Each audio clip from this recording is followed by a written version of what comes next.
Lotereya qazanmaq ümidi ilə itirmək oyunu. Sizcə lotereya insanlara niyə bu qədər cəlbedici görünür? Çünki ümid, çarəsizlik və sürətli zəngin olma arzusu birləşib insanın zəif nöqtəsinə çevrilir.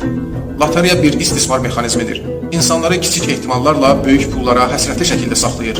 Amma oynayanların əksəriyyətini daha da kasıb qoyur. Maraqlıdır ki, uduzanların sayı çox olsa da oynayanlar günü-gündən daha da çoxalır. Qazananlar isə nadir və istisna insanlardır və bəzən udmaq belə əxlaqi və mənəvi ziyana çevrilir. Qəfil gələn pulla həyat darmadağın olur. Çünki sənin o udduğun 50 manat 50 nəfərin verdiyi son ümidi olan 1 manatların cəmidir. Heç kim uduzmaq niyyəti ilə lotereya oynamır. Uduzduğuna da məcburi qatlanmış olur. Nəticə olaraq uduzanlar can könüldən öz pulunu udan şəxsə təslim etmirlər. Bütün uduzanların gözü, arzusu əsasən də haqqı olan pul necə halal ola bilər ki? Bizi aldadırlar. Əslində lotereya sadəcə oyun deyil, tələdir, qumardır.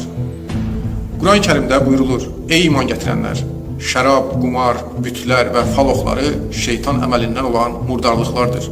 Bunlardan uzaq durun ki, nicat tapasınız. Maidə surəsi 90-cı ayə. Yadda saxlayaq ki, həqiqi zənginlik yalnız Allahdan gələn halal ruzi və rahat vicdandadır.